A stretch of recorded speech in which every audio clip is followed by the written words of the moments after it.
advance.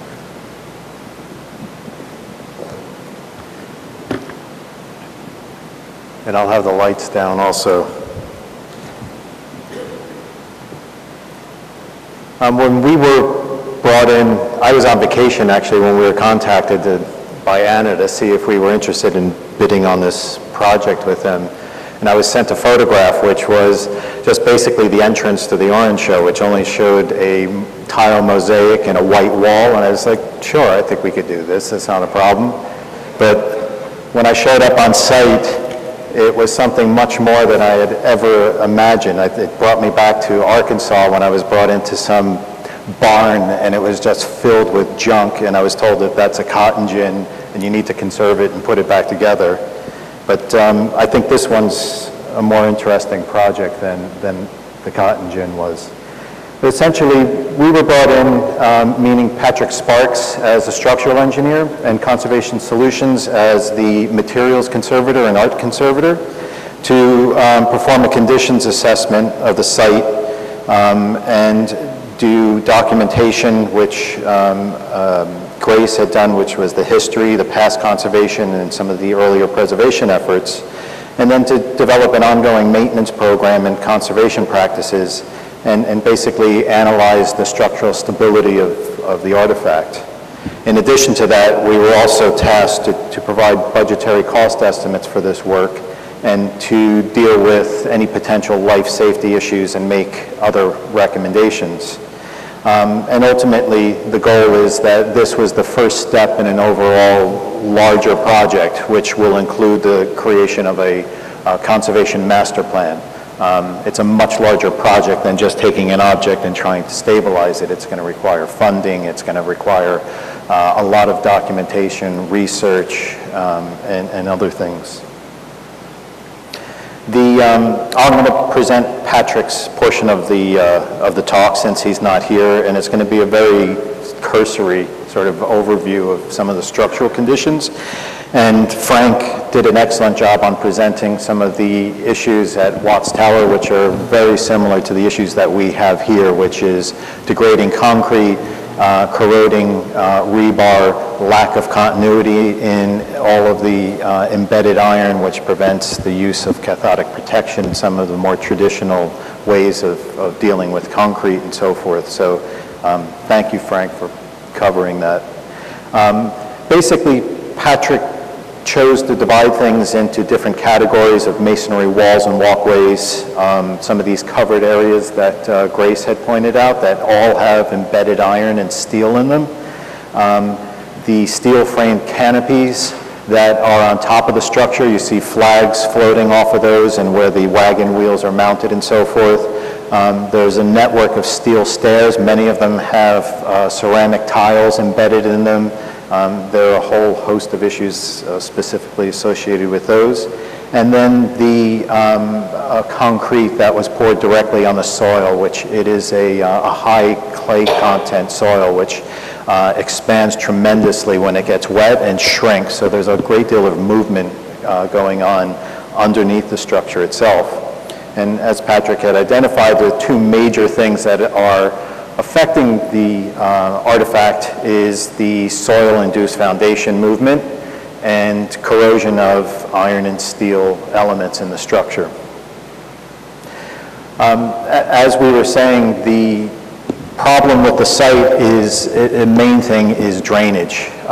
When I was working in Houston on the Saturn V rocket doing the conservation work, we were there, and I had never seen it rain so hard. I think it was something like 3 inches of rain in a matter of a few hours. And this site is not at all equipped to deal with drainage issues. So water is pooling in areas, and other areas it's finding ways out and undermining the structural stability of some of these piers. So you can see it's not clearly evident, but this is actually listing. The entire structure is leaning towards the exterior wall. It looked like it will fall over at any moment. And then these walkways are also heaving, which present trip hazards and also not allowing water to drain from the site. So these things are going to have to be addressed sort of together. Anytime you want to do one thing to the structure, you have to step back 5 steps and deal with 5 other things, like deteriorated underground utilities and so forth. The walls, as you can see in this image, were basically constructed primarily of CMU blocks, but it was also whatever else that Jeff found that had laying around. And many of the webbings in those concrete blocks are not filled, and nor do they have rebar in them. So basically you have a great deal of movement that's going on in the perimeter walls at the site.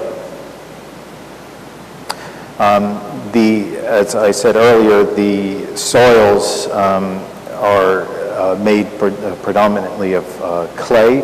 So in these seating areas within the amphitheater, there is nothing underneath the concrete other than rubble and the clay soils. So you could see significant cracks that have formed all along the perimeter seating and just about everywhere at the structure.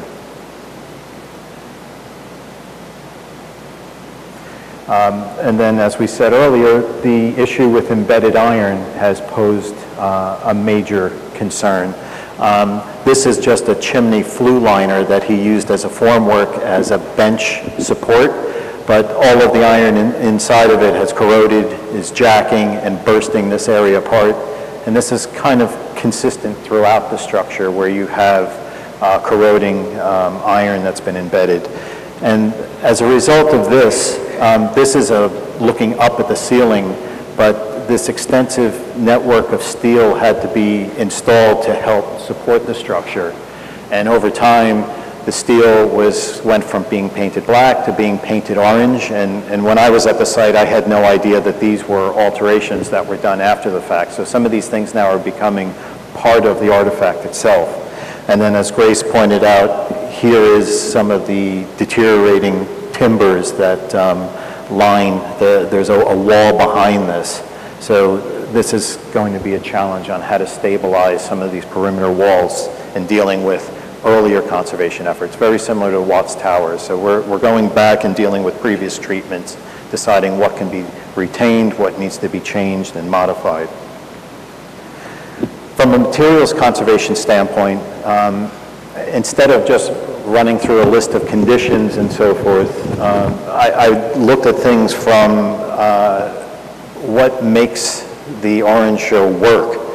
I mean, when you first walk in there, it's completely overwhelming. You don't know what to look at first. You have no idea what anything means. There's these crazy sayings that are all over the place. But after spending time, it kind of does have a deeper meaning to it. There is sort of some consistency in the randomness and in the materials, and it basically comes through in the form of repetitiveness. There are, I think, over 100 wagon wheels. There's something like 70 tractor seats. And the colors, the vibrant colors, all of these sort of tie together to create a meaning, a feeling, and this ethos that Marilyn had talked about, and I borrowed this from her as one of these talking points. The randomness is basically in the materials. He went and scavenged junk from everywhere, and actually did pay for a lot of these tractor tires, but you could see from the list that there's not only a wealth of different materials that are present, but they're also found in a variety of different things, like tractor tires and wiring and plumbing and roofing materials and bricks and tiles and windows and so forth. So trying to come to a site and doing a cursory assessment of the conditions that are there was a little overwhelming, to say the least. But as you start packaging these things into categories and grouping them by materials, it's not so overwhelming after a while.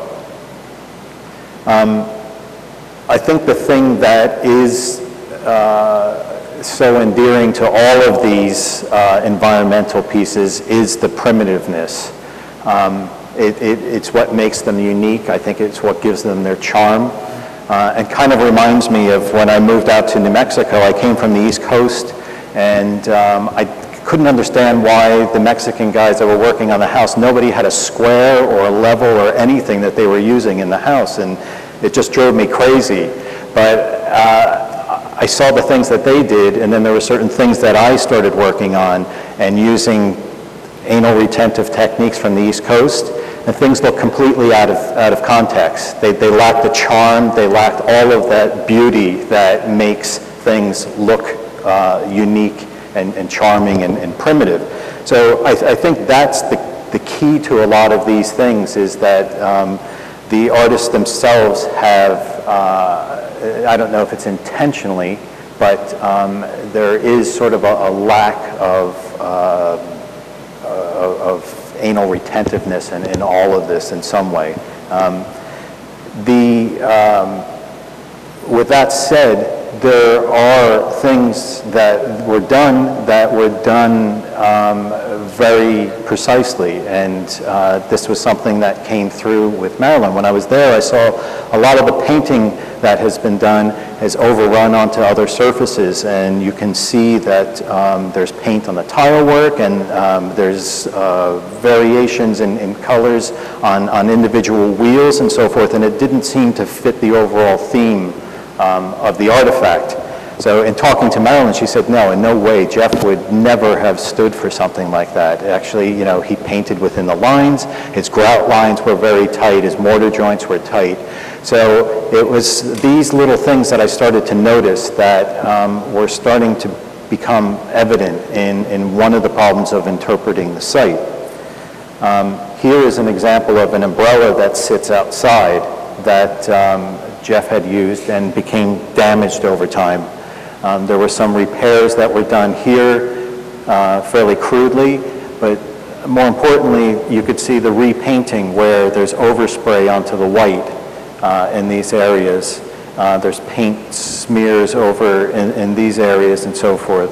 I mean, this is looking at something very in a detailed way, but it's over a period of time it was consistent that the workmanship, and it's one of the problems of using volunteers to maintain a site, is that you can't maintain a level of quality or craftsmanship. The other issue affecting the site is impermanence. Jeff was not building necessarily for the future. He was building to just basically express his ideas. So there was no real thought about, should I use stainless steel instead of mild steel? Should I look at using more durable stone? It was basically whatever he had picked up during his travels and his days that he decided to use. So as a result, you see the deterioration of cast stone pieces. This is a seat up in the sideshow area. You also see corrosion of iron and peeling of paint. And here is an area of loss of original washers off of the surface, and then a repair that was done that an eyeball was glued back on but actually slid down the surface in some ways. And I believe Marilyn told me that these are not the original dials on the clock and so forth. And also, as a result of water migrating through the concrete decks, all of the wood substructure is deteriorating and has termite infestation. So the coherence of what we talked about, looking at this, you would never think there's any coherence to all of this, but there is repetition in form, and it becomes obvious when you're there that these wagon wheels, it's this constant movement of things. It's kind of like this whirligig that was presented earlier, but it's also the use of color that unifies things, and these shapes and forms and so forth that provide sort of a very fun atmosphere when you're there. But one of the problems that becomes obvious again is that and being a conservator, I can never look at an artifact with really looking at it. And it soon became obvious that you could see where this paint is peeling off of the surface. This red paint is not the same color as this red paint, and nor is that red paint the same color as the original red paint. So slowly by slowly, we're moving away from the artist's original intent in one way or another. Here's this sort of painting issue that I think would have driven him crazy. Here's a wheel, half of it's painted red, half of it's painted white. Some of the spokes are a different color in this area. So it's poor workmanship, once again, that I think is detracting from the real charm of the piece itself. The other thing that we noticed is that he actually went to the extent of pigmenting all of his concrete. But what's present now is that those pigmented concretes have been painted over and not even with the same color palette. So you've altered colors, and now you've also changed the properties of the cements. When we excavated this area, it was extremely wet inside. So a surface before that could have breathed after it was wet and dried out is now staying constantly wet, trapping moisture, rotting the wood underneath, and corroding the embedded iron that's in the surface. Here's another example of a brick that's been painted red. Again, changing things just ever so slightly away from the artist's original intent, slightly altering the site in some way. This is another area on a fence that these are replacement wagon wheels. At first glance, it doesn't seem to be much different than any of the other wagon wheels, but in closer examination, it's significantly different. These are wooden hubs, which none of the other hubs on the site are wood. Fortunately, Ruben, who is the main guy there that does all the maintenance and everything else for the Orange Show, saved that hub, which is critical because they can be reused in the future at some time. But all of this brings up the question of how do you maintain a site like this? None of these materials are permanent, and certainly not in a heavily polluted environment like Houston that is subject to high winds, hurricanes, a lot of moisture. You're constantly having things deteriorate, break, disintegrate. So I think what we're trying to deal with the client is how do you then formulate a philosophy and ethic? What gets replaced? What's salvaged? At what extent are we trying to save things at the expense of something else? And I think this is kind of the thing that is the most challenging on a site like this. I mean, we can conserve materials, but to have the client buy into a philosophy and ethic about how they're going to go about maintaining these things and preserving these things, and at what period of time are we taking this back? And once again, in talking to Marilyn, she said Jeff would just replace this.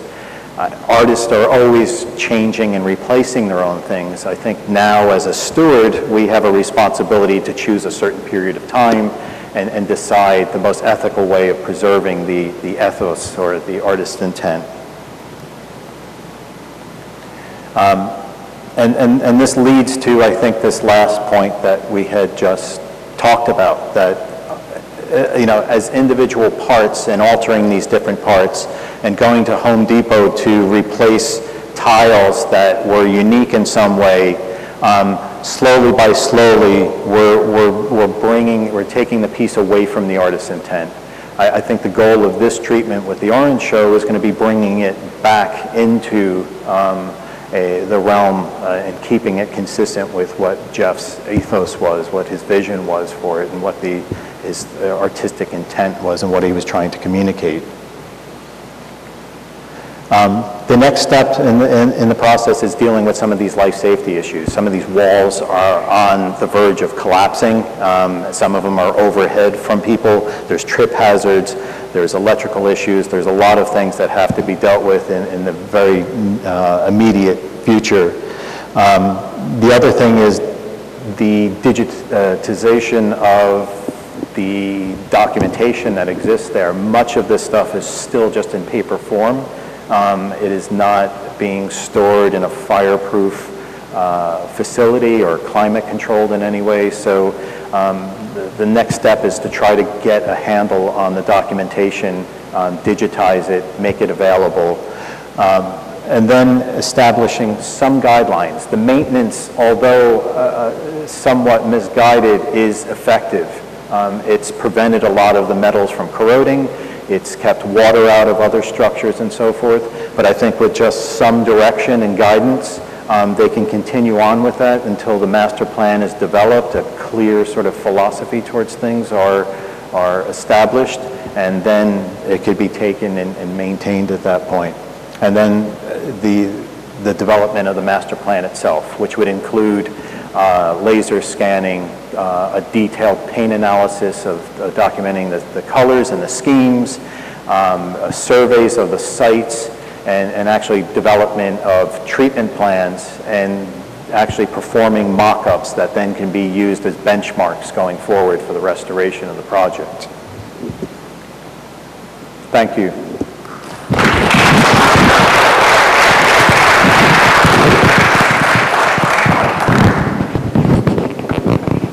All right, now anyone have questions for Joe or Grace or Marilyn? We can.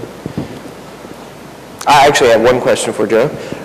On something like the wagon wheel that we saw with the red and the white and the real mismatched colors, is there going to be an effort to go back and repaint that now, or you just have bigger fish to fry for now? I think it's kind of like the Watts Tower, where we're not worrying about in-painting things at this point. It's basically triage and dealing with the major issues like the life safety issues and the drainage issues. But as I was saying, as soon as you start dealing with some of these life safety issues, it takes you back to the point then that we have no footing, no foundation under some of these things. So then you're digging a foundation of footing. So when you're in there, you have to deal with drainage issues at the same time. So it's kind of, it keeps leading you down a longer path. So to answer your question, I think it is, they have some bigger issues. But at the same time, it's from at this point where you can change the direction, because from what the discussions were with Marilyn and Ruben is that things are painted. If there's purple paint in the storage room, then that's what's used to paint things. There's been no sort of effort to try to go back and find out what the original colors were and follow that through at this point. So it's not an easy thing in dealing with a client. It's not easy dealing with these kinds of artifacts. You know, if this was a Picasso, we would know pretty much exactly what to do with it. There would be precedents of what to do. But when you have things that are composed of found objects by an artist that is unknown, nobody's written anything about them, and you know very little information, it's difficult to really formulate a plan, a philosophy, or an ethical approach. Art. Yes, I have a question.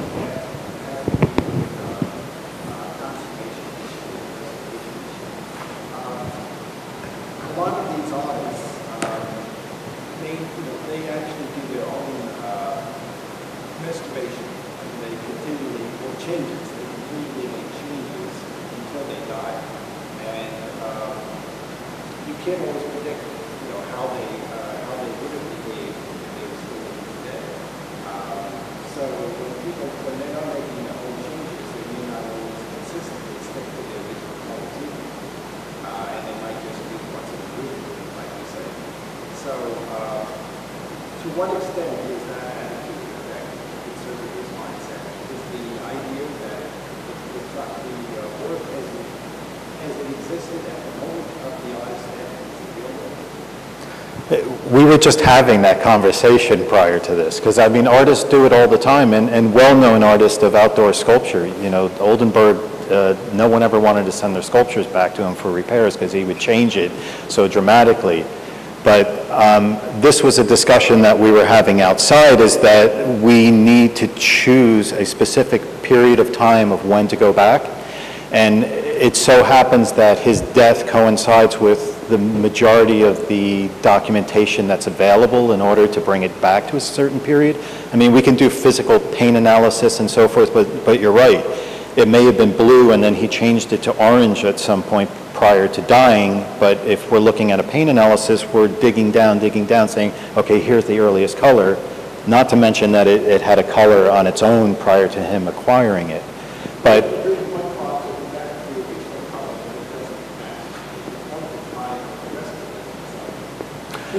so that is when, I always say it's not my issue, it's a curator's issue, but it's really, as a group, as an organization, the Orange Show, I could provide guidance as to what can be done from a conservation standpoint, but I am in no way an expert on McKissack or what his thoughts were and so forth. I think Marilyn knows probably more about him than anyone else at this point. And it's amazing, just looking at one photograph, we picked 5 things that had changed within one figure that was in that picture since she was involved with the project. So it's a really sort of daunting task to try to figure out when you want to nail this down in what period, and whether layering is part of that overall effect and so forth. So, I mean, you hit the nail on the head. That's the hardest thing at this point of what to do and when to bring it back to what period. And I'd be interested to know if other sites are going through the same thing. You know, in Georgia and some of these other places, that are, how are people reconciling, you know, how do you create a philosophy and ethic, a standard in approaching your conservation treatments. And I know a lot of these places just are sort of dealt with by local volunteers, and it's basically just deal with it and not really give it a lot of thought. So I'd be curious to hear from someone else that's doing that. Definitely, just the limited experiences I've had with some sites, it's amazing how quickly they change even during the artist's lifetime. You go back a week later and, you know, they've and completely redone a whole area. So that's a good question on where to go back to. All right, thank you, Joe. All right, now